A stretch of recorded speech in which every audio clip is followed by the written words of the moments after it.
Welcome to Holocaust Museum LA's 13th Annual Gala. The theme for this evening's program is Ensure the Truth Survives. This call to action could not be more relevant or urgent than today. As you may have seen in the news last week, a school administrator in Texas instructed teachers to include books with opposing views when teaching the Holocaust. As chilling as this sounds, unfortunately, it is hardly surprising. While opposing views on ideas are always welcome, opposing views on historical facts are not. Before we start our main program, I want to share a new short film that we had planned to unveil on International Holocaust Remembrance Day in January. Given the events of last week, we felt we couldn't wait. I would like to introduce the film's creator, Eric Hirschberg. Eric, a longtime supporter of Holocaust Museum LA, is a multi-industry business and creative leader who served as president and CEO of Activision, and before that, the ad agency Deutsch. He created this powerful film, and it couldn't be more timely. Thanks, Beth. It's great to be here, and it's an honor to be helping you with your mission. As we all know, we're living through an unprecedented era of misinformation. From conspiracy theories to alternative facts to everyone living in their own individualized news bubble, the truth has a harder time breaking through right now than it ever has before. And as a result, nothing short of our shared sense of reality is at risk. Right now, this phenomenon is mostly attacking our sense of our current world, current events, but it's not too hard to imagine this starting to infect our history as well. When I wrote this piece many months ago now, long before the news coming out of Texas this week, I tried to look into the future and envision a worst case scenario, sort of as a wake-up call of what could happen if the same forces that create current day misinformation started to attack our history. And unfortunately, we're already starting to see that worst case scenario playing out, which is why I don't think we can afford to think of Holocaust education as a history class. I think we have to think of it as a critical and vital current event. And it's also why I think there's never been a more important time for us all to support the Holocaust Museum and its efforts, because I believe the only way to stop misinformation is a good education.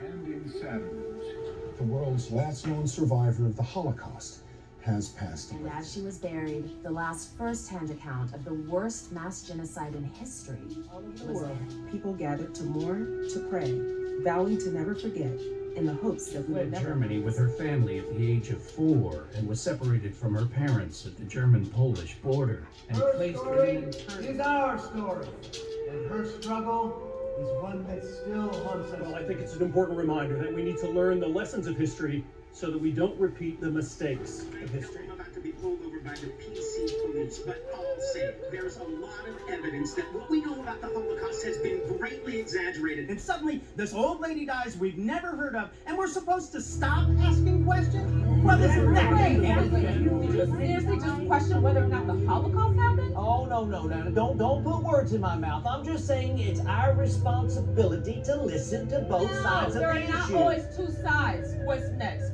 Slavery was good for the slaves? Are you saying that these interviews with Holocaust survivors are actually actors reading a script? No, I'm just saying they could be actors reading a script. Or do you have proof that they are? No, but do you have proof that they're not? All I'm saying is decide for yourselves on what's true and what's not. Go ahead and watch the video. Let me know what you guys think down in the comments below. New study shows that acts of anti-Semitic Officials vandalism are expressing concerns that swastikas painted on disturbing schools. nonpartisan research firm has just released a shocking 49% of Americans now say they have doubts about what actually happened. and 35% say they don't think the Holocaust happened at all. Trisha, these protests have really escalated today. What can you tell us? On one side, they are holding signs with messages like, deniers are liars. On the other, teach both sides. This historic legislation will once and for all make sure our kids are taught both sides of every issue.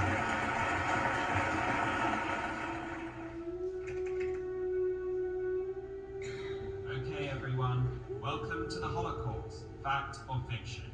In this course, we'll be examining both sides of this divisive historical event.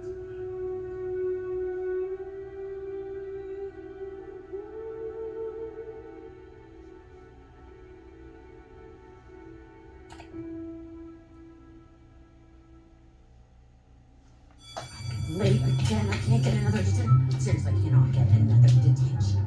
Oh, them? Hi, I'm Melissa Rivers, and welcome.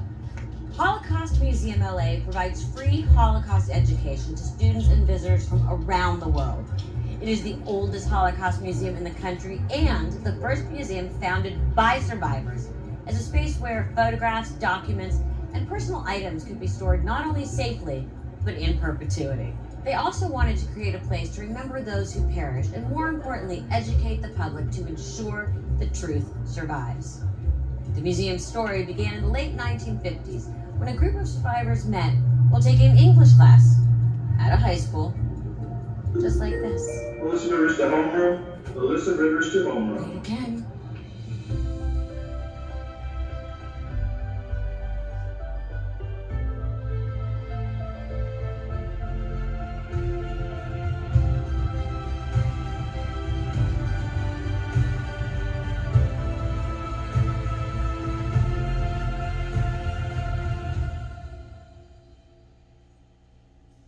Holocaust Museum LA is open 7 days a week, and admission is always free for all students and to all California residents.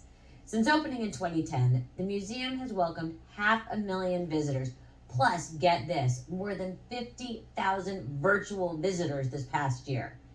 80% of the student visitors come from Title I schools with programs that are designed to foster empathy and critical thinking about contemporary issues. Through tours, exhibitions, educational programs, and conversations with survivors, the museum teaches all of its visitors to stand against anti-Semitism, bigotry, and hatred by teaching critical lessons of the Holocaust. These lessons are more relevant than ever, particularly for anyone in any community that has been marginalized or ostracized. We gotta remember, it's a human story, not just a Jewish story.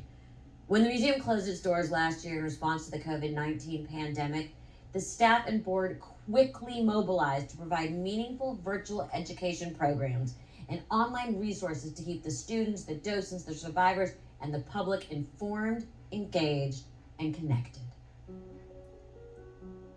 It was completely uncharted territory. You know, nobody had been in this situation before. It was something that we just had to kind of navigate and throw ourselves in the deep end and do the best that we could, really. During COVID, we pivoted to virtual education, and in the 2020 to 2021 school year, we had over 28,000 student participants. Typically, in a normal school year, we would reach a capacity of about 20,000. So yes, definitely pivoting to virtual helped us reach other regions that we wouldn't have had otherwise. We've outreach to schools not only in Southern California, but even schools as far as Alaska and Missouri. We also had a virtual programming in Mexico, which was also very incredible. Listening to them later say that they were very grateful to listen to someone who went through something much worse than they are going through now really inspired them to be upstanders and lead as a witness to the Holocaust, which is, of course, our biggest mission here.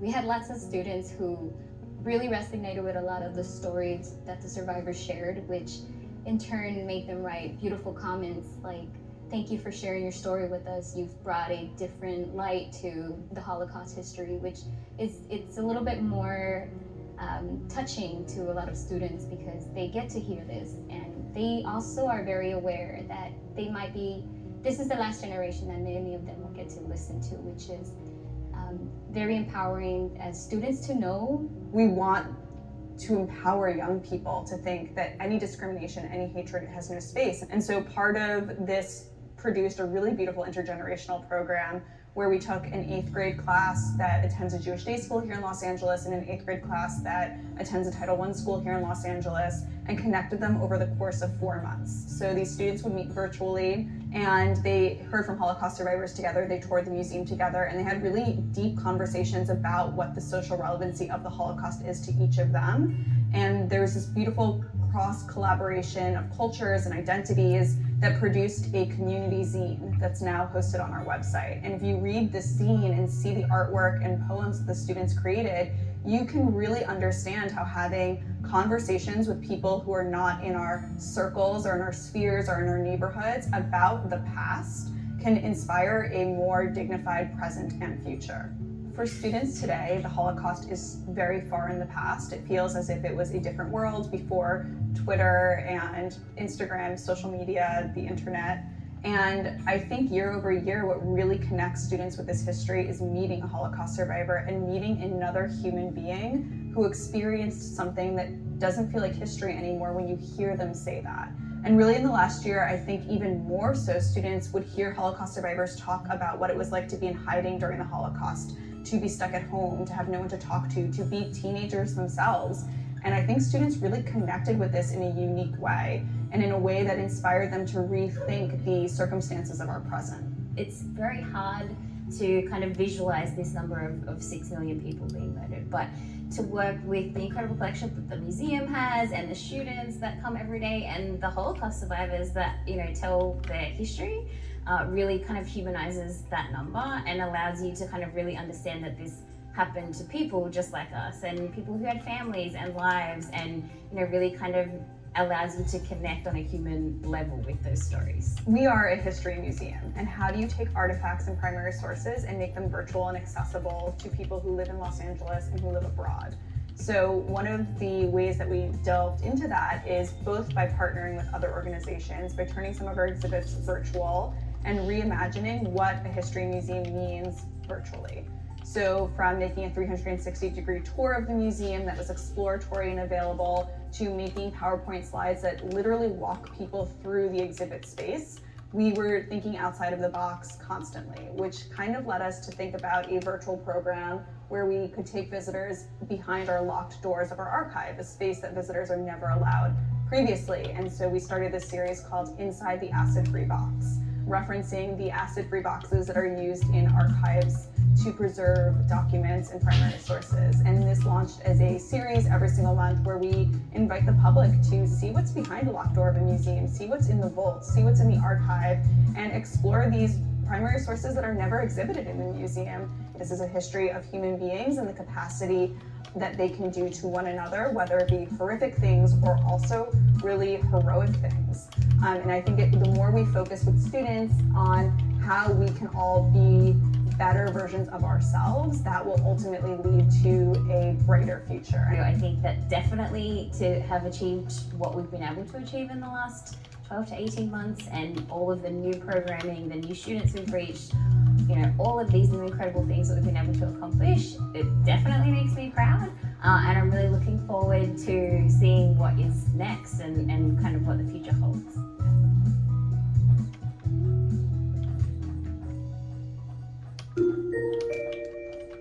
David Lango was born in 1927 in Łódź, Poland. David remained in the Łódź ghetto until it was liquidated in 1944. He was sent to Auschwitz and then to a labor camp in Bavaria. He was liberated by U.S. troops in May 1945. My name is David Lango. My brother Nathan and I grew up in a very loving, caring family. I was always an outgoing boy and surrounded myself with many close friends. My wonderful childhood came to an abrupt end on September the 1st, 1939. I was only 11 years old when Hitler's army invaded Poland. My life then entered a nightmare. What followed, in short, was persecution, brutality, separation of families, incarceration in ghettos and extermination camps like Auschwitz, Dachau, and Kaufering. I was through 6 years of living hell, of war. I survived by the skin of my teeth and by sheer luck. I lost my entire family of close to 100 people. And I was so fortunate to find out later, after liberation, that my dad also survived the war. Only 2 survivors out of 100. I was liberated by the American Army on May the 5th, 1945, and I was only 17 years old then. We must never forget what happened. Donate to Holocaust Museum LA to ensure that the truth survives. Just click the button below. Thanks. I am pleased to now introduce one of our esteemed honorees, the extremely talented, internationally acclaimed photographer, humanitarian, and philanthropist, Judy Glickman-Lauder. Over the past 30 years, Judy has captured the intensity of the death camps in Germany, Poland, and Czechoslovakia in these dark and expressive photographs, revealing a world that was turned upside down.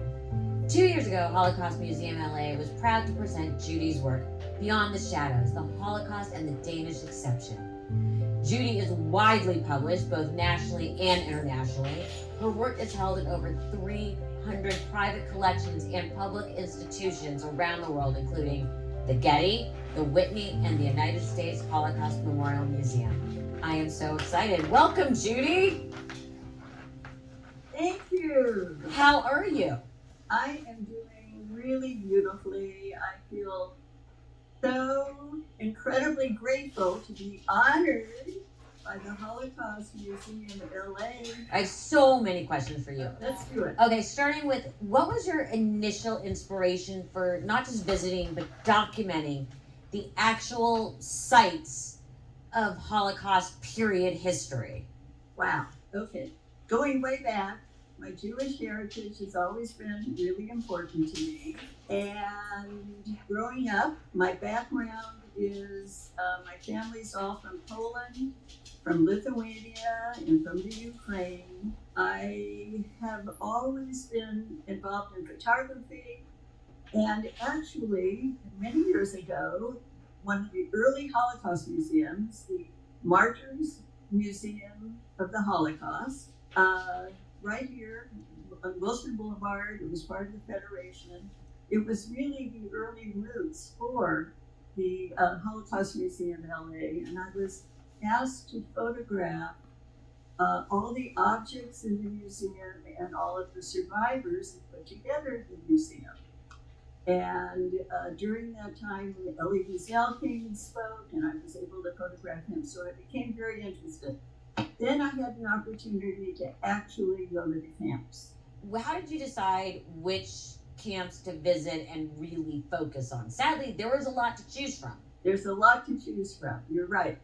I picked groups that were going to different camps. It was over a 3-year period, so I ended up going to probably 8 or 10, maybe more, different camps in Germany, Poland, Czechoslovakia, Bulgaria, all over everywhere. So it was direct. I knew where I wanted to go, and I went with groups. But being a photographer, I always sort of left the groups and kind of meandered and tried to document what I was seeing and what I was feeling. How emotional was it? And I guess the question was it more emotional photographing the camps, or when you got home and had to start to edit? Ooh, that's a good question. It was very emotional. Being in the camps was very emotional. Coming home, of course, this is all film and dark room and everything, so I had a lot of time to go through everything and see what my feelings were at that time. And I felt that my black and white film was 2 kinds of film, straight black and white and also infrared, black and white infrared film, was really expressing my feelings. It was kind of haunted. And I actually, when I was in those camps, I kind of felt at one with the souls who had departed. It was kind of, it became a mission for me to actually keep going back and keep photographing. Beyond the Shadows focuses quite a bit on the moment of rescue. That's got to be such a poignant thing to not just photograph, but to feel. Was it a sense of relief that came through your lens? Was it a sense of toughness and surviving? Because I would think a lot of mixed emotions would be coming through the lens. I don't know how else to put it. You're right. Definitely. First of all, I was asked to go to Denmark to try to put together an exhibit.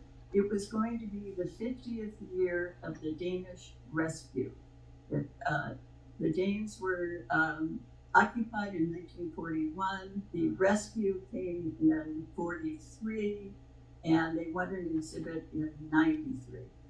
So I went there, and the emotion that I felt was just one of incredible, a breath of fresh air, an incredible admiration, a smile totally hit my face. I was able to interview, photograph many, many rescuers, people in resistance, survivors themselves, and they took me to sites where everything happened. And I was on boats that got them actually through the Ore Sound over to Sweden. And it was an incredibly uplifting, hopeful, happy experience. How does the particular story of Denmark resonate today? I mean, we are living in such divisive and difficult times. It really resonates today, probably because during World War II, it was all fear and evil, and everything was happening. And Elie Wiesel had a quote that during that time, you reach the summit of humanity by remaining human. In other words, the Danes really, they just knew what to do. They had the bravery and the moral courage to do it. And it just proves that in our world today, man can make a difference. And as you're saying, we are going through really troubled times right now. And this story it really resonates 100%. The Holocaust Museum LA, what they are doing is such incredible, important work. They are reaching people of every age. It's what is needed in this world today, 100%. Judy, thank you so much for all you do. And right now, I would like to introduce my friend, Beth Keene, the CEO of Holocaust Museum LA. Judy, your work is brilliant. You've been an advocate for this museum for decades, and we were so honored to showcase your photographs. Your work educates diverse audiences on the continued relevance of the Holocaust. You show the dangers of hatred and bigotry and the importance of courage and resilience. You embody the museum's vision of inspiring humanity through truth. On behalf of Holocaust Museum LA, it is truly my honor to present this award for your tireless commitment to Holocaust education and helping to ensure the truth survives. Oh my goodness, this is so meaningful and very, very heartfelt, very deep, meaningful to me, especially being honored with people that I know, with Melinda and with Andrea, whose family I've known and admired for so many years. Thank you, Beth. Thank you, everyone at Holocaust Museum LA. Thank you. Hello, I'm Mayor Eric Garcetti, and it's so great to join you in the celebration of the Holocaust Museum LA and to congratulate this evening's amazing honorees, Judy Glickman-Lauder, Melinda Goldrich, and Andrea Kitten. Judy has made it her life's work to make sure we never forget the Holocaust. An exceptionally talented photographer, her work can be seen all over the world, including at the Holocaust Museum LA. Thank you for sharing your gifts with us, Judy. And Melinda and Andrea, two amazing Angelinos who work so hard every day to ensure that the voices, stories, and photographs of this museum continue to be heard, seen, and felt. Thank you both for all you do. Their father, the late Jonah Goldrich, my dear friend, is the reason this extraordinary museum exists. I'll never forget when Jonah, a survivor, came to City Council more than a decade ago seeking a permanent home for the museum when I was City Council president. It was such an honor to be involved, along with my dear friend, the late Tom Lavange, in those early days of the museum, to figure out how we can take this museum's inspiring work and mission and carry it forward, so that the lessons of the past can help our city be more just, more ethical, and more compassionate. We got it done, and today, the museum is an incredible place. So thank you to the staff and the leadership, the executive committee, the donors and the volunteers for all you do in the heart of LA to tell this critical human story, to connect us with knowledge, but also to propel us in action. You truly are a gift to our City of Angels. Ava Nathanson was born in Budapest in 1941. When she was a child, pro-Nazi Arrow Cross Party members arrested most of her family. A friend rescued Ava and provided her with shelter. My name is Ava Nathanson. By the time I was born, my father, Moses Adam, was in a forced labor camp. He escaped to bring me a doll for my first birthday in January 1942. To punish him, the Nazis put him to hard labor and then murdered him when he got sick and could not work. I never really met my father. I was barely 2 years old when the Nazis came and arrested most of my family. I was staying with my grandfather, who was working with underground saving Jews. My governess dressed me in peasant clothes and hid me from the captures. She smuggled me to where my mother was running my father's business in Budapest. The rest of the war, we hid various homes. I still fear soldiers, weapons, and small spaces.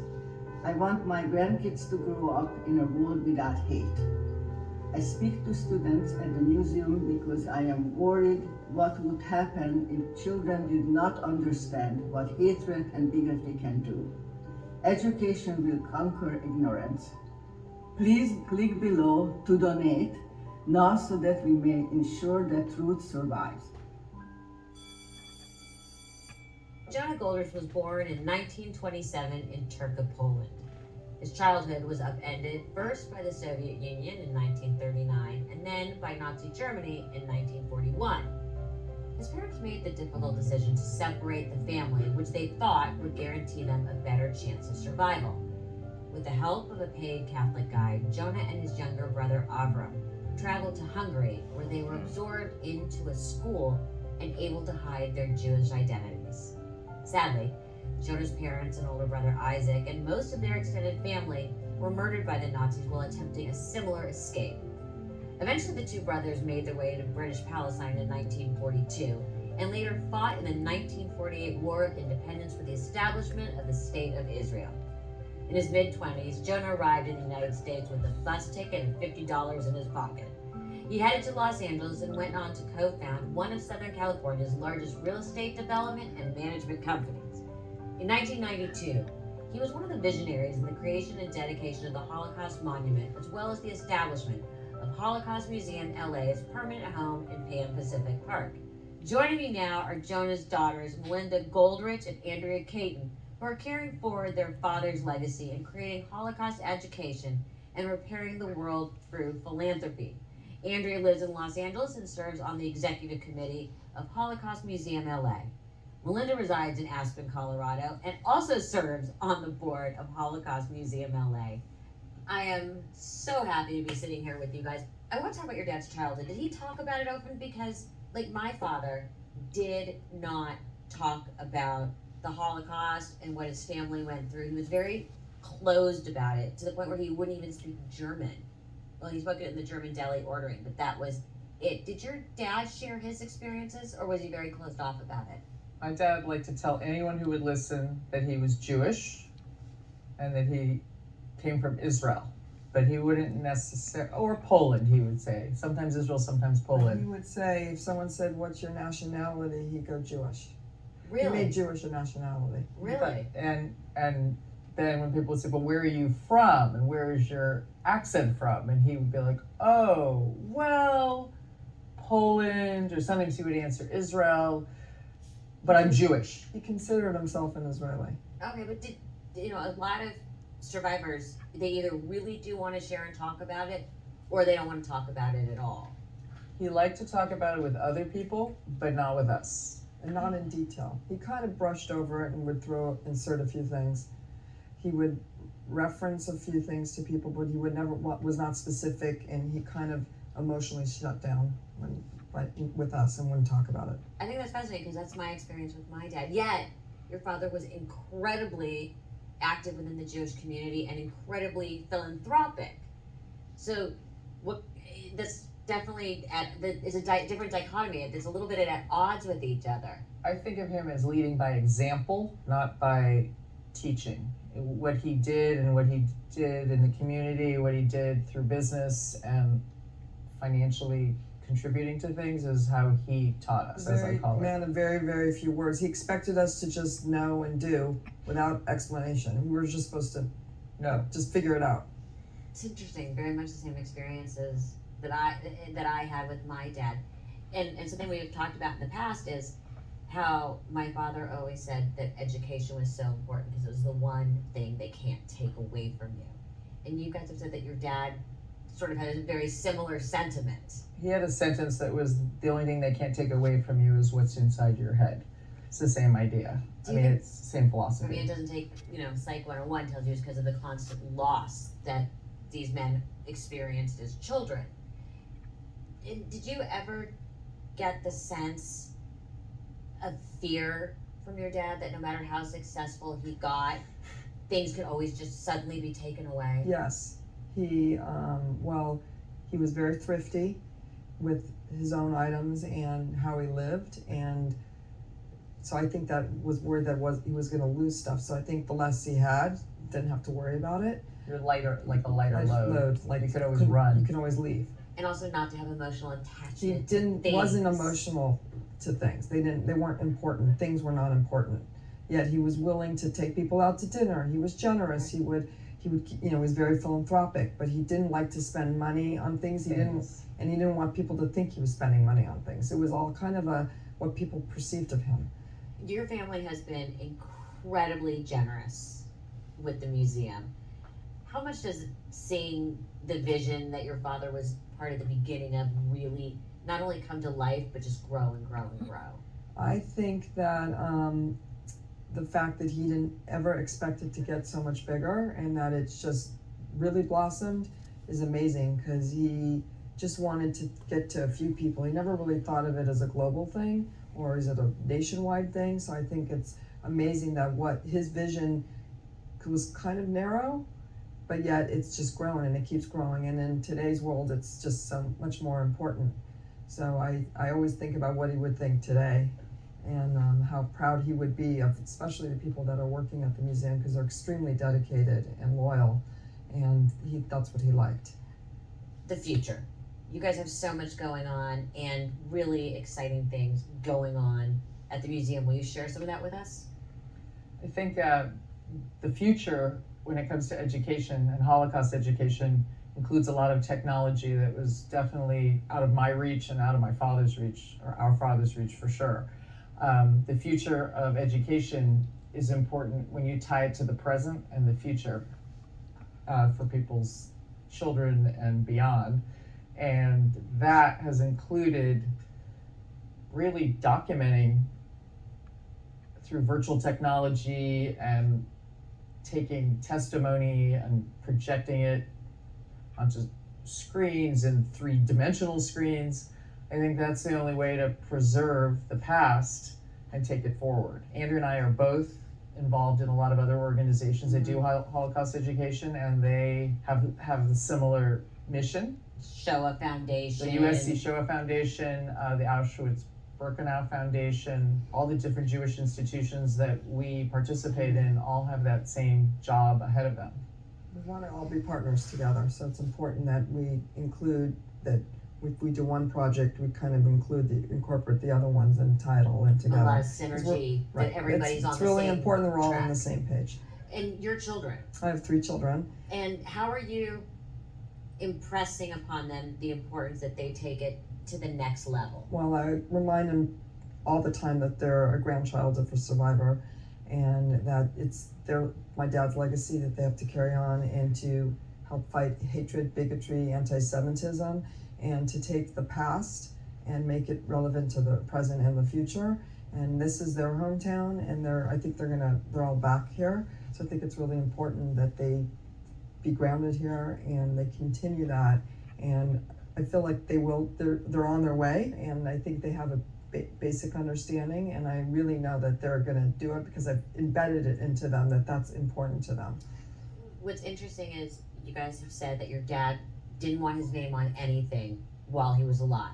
And so since his passing, you guys have sort of put his name on everything in his honor, including the new Jonah Goldrich campus at the museum. So I think it's important that my dad's name is carried on because it was his vision, experience, his and work. his experiences that led us to have this journey. And he needs to be honored, and the way to honor that is to give someone's name on a building or in a room or whatever. I think it's important because he was really a major force in especially the LA community, and people know him, and they'll be like, "Oh, I knew your dad," and they come up to me and they say he's done so much for this community, for the city, and he really deserves it. And I don't need my name, I need his name. And I'm proud to mention that I'm Jonah's daughter. He was a unique human being, and they don't make them like that anymore. what's the funniest memory that you have growing up of your dad? Well, his ski outfits were unique. Yeah, my He father would mix and match all different kinds of things. He didn't really care what it looked like, and the shower cap. And he swam with a shower cap. He swam in public pools and places. Not to get his hair wet, because he thought that if he got his hair too wet, he would lose it. He had a hair. Wait. Back up. There's more to this story. So okay. Your dad swam in a swimming cap or No, a shower cap. A clear shower cap like a hotel. The cheap ones that come folded up in the But freebies. But the shower cap thing was based on a hairdresser that told him the less you get your hair wet, the less it falls out. So he really believed that. And he swam with his head out of the water, and you would just see the old lady country club swim. Yeah. Yes. All those ladies when they swim with their because they don't want to have to go to the hairdresser again. Yes. But when he visited me in Aspen or we went on a family cruise ship, he would forget that he had the shower cap on and leave the pool area and walk around, and people are like, "Oh, I saw your dad at the gym in a shower cap yesterday." He was quite a character. He didn't care about appearances. Clearly. At all. Ever. The name Jonah Goldrich is so synonymous now with Holocaust education. How important is it that we continue to educate the next generations? Well, I know his fear, and certainly our fear, is that as the survivors die off, and we're down to really the last few, that it's an open door for Holocaust denial, and that, in turn, is an open door for bigotry and prejudice and racism and anti-Semitism. So it's really important now to expand the education forum. And you're doing that at the museum. It is just growing and growing and growing. Yes, and to make it more relevant to today, because it's getting, as the time goes on, it's becoming, oh, that's history. So you have to take what we learned from the Holocaust and make it applicable to today, what's going on today, so that people can understand what did we learn from the Holocaust and how can we apply it to today. So that's really what's important, is taking the education that we learned, why it happened, and the mindset of people, and applying it in today's world. And that's, what you do with history is how you apply it to today, modern times. Fascinating. I am so excited to be able to introduce my friend, who is your friend too, Beth King. Thank you. For this important presentation. Andrea and Melinda, your dedication and commitment to Holocaust Museum LA is unwavering. As board members, you are fierce advocates for the museum. You've been instrumental in solidifying our partnership with USC Shoah Foundation, which has led to the museum hosting incredible experiences such as The Last Goodbye and now Dimensions in Testimony. The Goldrich and Caton Family Foundations are the museum's most generous benefactors, ensuring that the museum not only thrives, but also stays on the cutting edge. Your transformational lead gift to the museum's expansion project will allow us to break ground on the Jonah Goldrich campus next year. Personally, first as a fellow board member, and now as CEO, you've been inspiring to work with, and I am so lucky to be able to call you both true friends. On behalf of Holocaust Museum LA, I am honored to present to you the first annual Jonah Goldrich Visionary Award. I know that Jonah is smiling right now. Your father always said that he was fighting against forgetting and would be so proud that you are carrying on his legacy to ensure the truth survives. Thank you, Beth. It couldn't be done without you and the rest of the staff at Holocaust Museum LA, so it's very meaningful to be receiving this award from you, so thank you again. And I just think what you guys do and contribute, I know the museum is grateful, but I think everyone who has the opportunity to come and experience the museum is incredibly grateful as well. Thank you so much. Standing beside the pillars of the Holocaust Memorial Monument reminds us of the history of how this whole museum came to be. For me, one of the most moving parts of the museum is right here at the Golders Family Foundation Children's Memorial. Each one of these holes represents the almost 1.5 million children who died in the Holocaust. It's a staggering number, and one of the many reasons why Holocaust education is so critically important. There are so many new and exciting exhibits coming. Josh Flagg? That's me. What are you doing here? Fancy seeing you here, Melissa. I know, so everybody come meet Josh Flagg from $1 Million Listing. Josh, everyone, Josh. Hi, honey, how are you? Good, how are you? What are you doing here? Well, I was just reliving my grandparents' history. I was reading more about them, and I was looking through all these fabulous photographs and these fabulous documents that we provided here to the museum. I can't believe this, but I don't know your grandparents' story. Well, it's pretty interesting. During the war, instead of essentially hiding, my grandparents hid, but they also saved dozens of lives when they were in the Dutch underground. They saved dozens of lives during the Holocaust. In fact, my grandmother would go in the morning and swim in the lakes to eavesdrop on the Nazis to see what their plans for the day were. So she would swim close enough? She would literally swim right next to the Nazis, and they never knew that she was a Jew. How? Well, she just was a good swimmer. Got it. Yeah. Now, you have donated a lot of these artifacts. What do we have here? Well, after my grandmother passed away, my family donated most of the artifacts that we have from her time during the war. We have false identification papers, we have Star of David, we have letters, we have tons of photos, and in the vault upstairs here at the museum, we have just dozens and dozens of artifacts. This is amazing, but I gotta get back to class. Where are you off to? Well, I was about to go check out the USC Foundation's Dimension and Testimony installation. Have you seen it? No, is it good? It's really good. Can't wait to see it. This is the 3D virtual experience that allows you to have a real-time conversation with a Holocaust survivor. The survivor who is currently featured today is Renee Firestone. I met Renee a few years ago. She knew my grandmother, Edith Flagg. Both Renee and Edith became pioneers in the Los Angeles fashion industry when they immigrated here after the war. Let's go inside.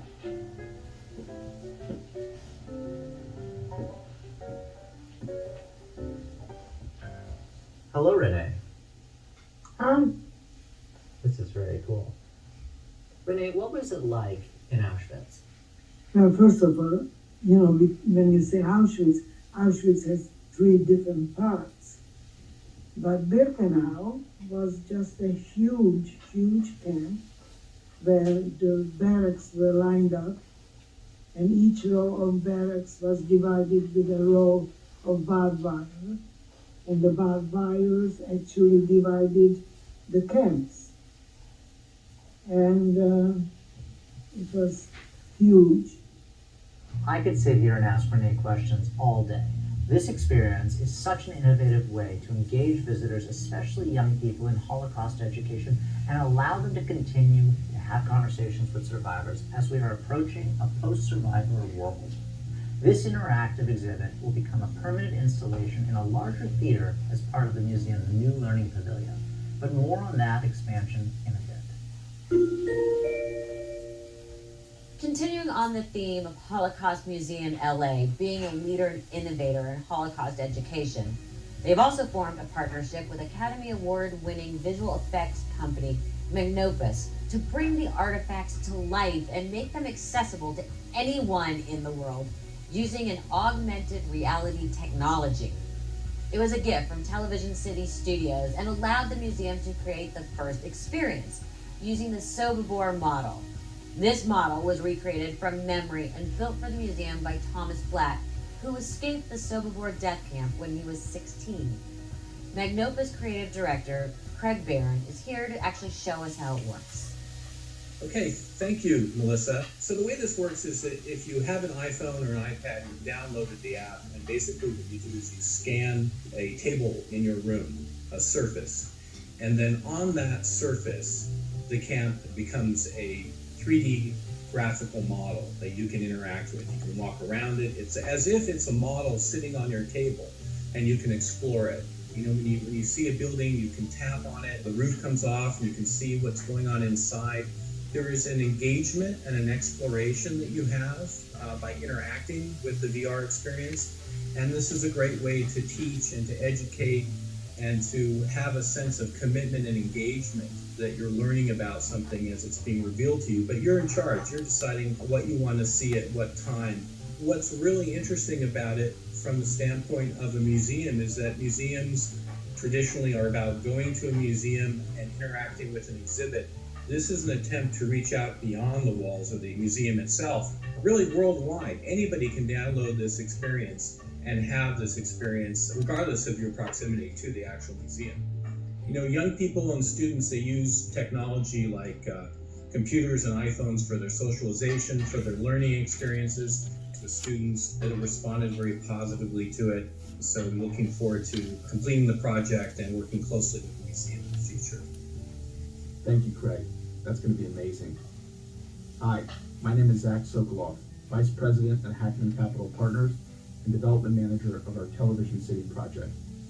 We're thrilled to partner with Holocaust Museum LA and Magnopus to leverage cutting-edge digital media tools to expand access to some of the museum's most powerful exhibits. Fighting bigotry and hatred is of great importance to us at Hackman Capital, and we hope our partnership can help educate museum goers about the past and inspire the next generation to be more tolerant and empathetic into the future.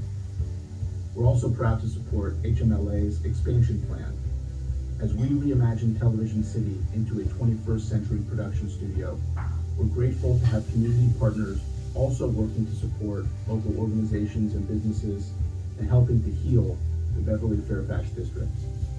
Click the button below to donate to Holocaust Museum LA and help ensure the truth survives. Thank you. Our mission to commemorate those who perished, honor those who survived, educate about the Holocaust, and inspire a more dignified and humane world has never been more important. In order to plan for the future, ensure the voices of our survivors live on in perpetuity, and address the rising tide of hatred, bigotry, and anti-Semitism, we have embarked on an expansion plan that will double the museum's footprint. This will allow us to amplify our reach and impact, increase our visibility, and solidify us as a world-class institution.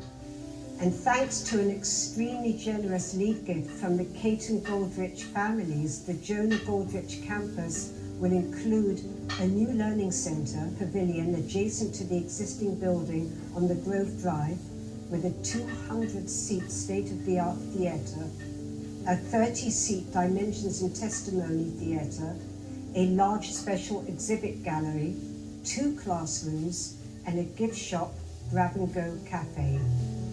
The campus will feature outdoor spaces for reflection and showcase a new pavilion built on top of the existing building that will house an authentic boxcar from Poland. We are so fortunate that the museum's original architect and fellow board member, Hagi Belsberg, is designing this expansion for us. When we first designed the Los Angeles Museum of the Holocaust, we never imagined more than 15,000 people attending a year. And through the last 10 years, the extraordinary success has allowed us to now design for that opportunity and create an iconic landmark for future generations. As you know, the existing museum was designed and built to really fit within the park landscape. With the new design, we are now able to stand proudly on Grove Drive and create more of a hierarchical entry, more of an iconic representation of the institution. The Boxcar Pavilion and its artifact as a central feature will actually be able to be seen from the entire park.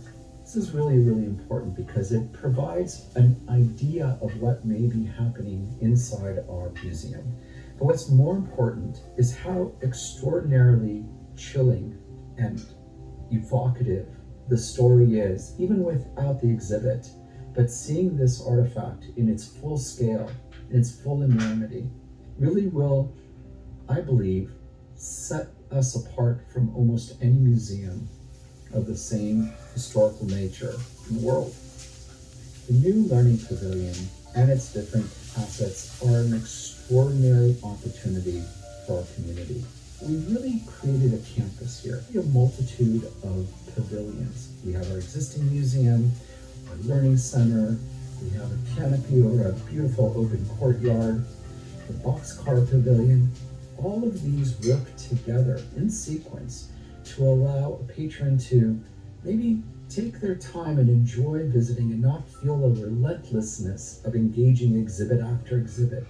We offer a pause in between. So these connections of buildings really do just work together in a really park-like way, and is really, I would have to say, so appropriate for this environment. There's never been a more important project that I've worked on, and I'm so, so grateful to be a part of this. Thank you. Thank you to the California Legislative Jewish Caucus for advocating on our behalf to secure $8.5 million in funding from the state of California. The state funding reinforces the museum's important role in the community and the need to expand our impact. And also many thanks to the Stanley and Joyce Black Family Foundation for their leadership gift that brings the powerful boxcar artifact to the museum, and to board member and survivor David Weiner and his wife Cheryl for sponsoring the exhibit that will share David's family story. We are working toward breaking ground on the Building Truth expansion project in January 2022, and to be open for business in the new space by January 2024. Visit hmla.org to see the latest progress on the project or to get involved. This expansion furthers our work to ensure the truth survives. Click below to donate now to support Holocaust Museum LA. I continue to be blown away by how Holocaust Museum LA is making an impact not only today, but also by its vision for the future. Please come for a tour, learn from a survivor, join a program either online or in person. Together, we can carry forward survivor stories, learn from the lessons of the Holocaust, and stand up to anti-Semitism, racism, and bigotry.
I mean, to be honest, I woke up really early for school this morning, so pretty much that's it for me.